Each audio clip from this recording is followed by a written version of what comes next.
sai ka ji a duniya ba ka da masoyi wanda kake so, wanda kake girmamawa, wanda kake ƙauna, wanda kake girmama komai nasa mai girma ne a gurinka sai manzon Allah sallallahu alaihi wasallam. So da duk abin da ɗan adam zai maka ka so shi, manzon Allah ya maka shi. Duk abin da ɗan adam zai maka ka girmama shi, manzon Allah ya maka shi. Duk abin da wani zai maka ka gasgata shi, manzon Allah sallallahu alaihi wasallam ya zo maka da shi. Duk abin da wani zai maka ka yarda da shi, manzon Allah. Saboda haka ƙarshen wanda ka fi so fiye da babanka, fiye da babarka, fiye da 'ya'yanka, fiye da matanka, fiye da dukiyarka, fiye da duniya gaba ɗaya, da malamanka, da shehinanka, da ƙungiyarka, da ɗariƙarka, da kowa, sai ka fi son manzon Allah a saman su gaba ɗaya. Manzon Allah ya zama shine sama. Soyayyarsa ita ce madarar soyayya. A cikin bayan Allah ba wanda ake so ka so kamar manzon Allah. To wannan ƙaunar ta manzon Allah in ta fasu a zuciyarka, sai ka zama kuma duk wani abu na manzon Allah yana da daraja a gurinka. Ko me inda an ce na manzon Allah ne.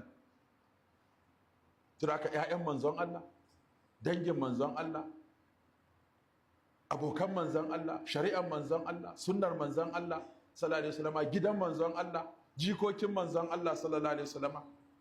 Kai sahabbai saboda ƙaunar da suke wa manzon Allah sallallahu alaihi wasallama sai da ta tsallaka hajjakin gidansa kishinsa ake yi, har alfadarin gidansa kishinsa ake. An yi tsere da wani ɗan dukurkushin raƙumi da wata taguwa ta annabi sallallahu alaihi wasallama. Ɗan dukurkushin raƙumin ya tsere mata, sahabbai kowa ya tagumi, sai da manzo Allah ya ce musu inna haqqan ala Allah Allah ya rattafi a shay'un min ad-dunya illa wada'ahu. Dan hankalinsu ya kwanta.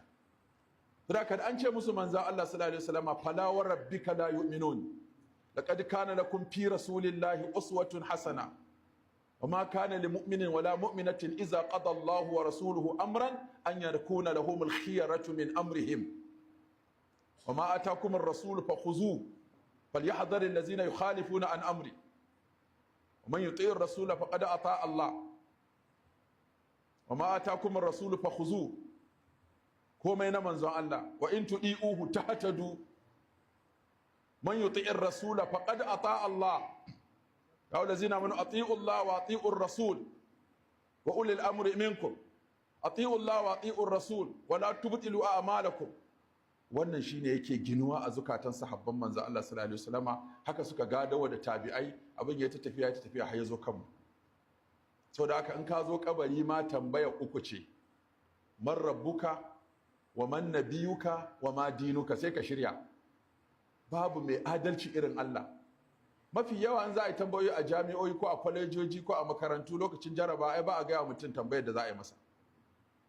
Yanzu kawai profesa ya shigo ya ce to ɗalibai za mu jaraba amma amsa ita ce kaza.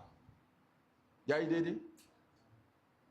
Ta za a bai daidai a nan ba. Amma a lahira Allah saboda ya san ba skill over, ba carry over, ba repeating. Lahira an kaje kenan, ba wani kuskure da zaka gano kayi a lahira wanda zaka dawo duniya ka gyara. To sai Allah ya baka amsar don ka shirya ta anan. Tambayar da za a yi maka shine man rabbuka wa ma nabiyuka wa ma dinuka. Sai ka tsaya anan. Allah, manzonsa, musulunci. Duk abin da zai kusanta ka ga ukun nan yi.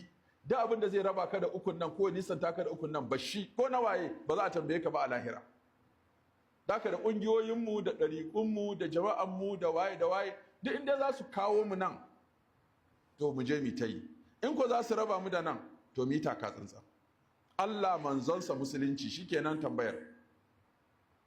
Mala'ika in ya zo ba zai tambaye ka kai wace kabila ne, ko kai dan wani gari ne, ko wace ƙungiya ka shiga, ko wace ɗariƙa kake yi, ko kai a ina aka haife ka, ko su waye iyayenka, ba ruwansa da wannan duk kaddara ce. Amma abin da zai tambaye kamar rabbuka, amsa rabbi Allah, to ka sha kenan. Wa man nabiyuka, nabi Muhammadun sallallahu alaihi wasallam. Wa ma dinuka, dinul islam. Sai a ce ka ci jarabawa. Kwanta irin kwanciyar ango a ɗakin amarya, ka jira sakamako mai kyau. Duk abin da zai biyo baya mai sauki ne. Ka ci dukiyar wancan, marin gaggalla maka ba, ka ci dukiyar wancan, kawai a kwace duki a bashi. Duk abin da kai na tsiya wanda ba tauhidi ba, shi tauhidi ba a ɗiban sa ai. Cikin biyan bashi ai ba in an ɗeba tauhidi ai ka zama kafiri, ba a ɗeba imani. Amma ka cuci wancan, ka bugi wancan, ka zalunci wancan, ka ɗau haƙƙin wancan, to su sallah ake ɗiba, da su azumi, da su zakka, da su haji, da su ake biyan mutane ba su suka. Amma tauhidin ka ba za a taɓa ba. saboda ko wuta ka shiga da shi zaka fito. Shi yasa ake son a tsare imani. Awwalu ma yajibu alal mukallaf tashihu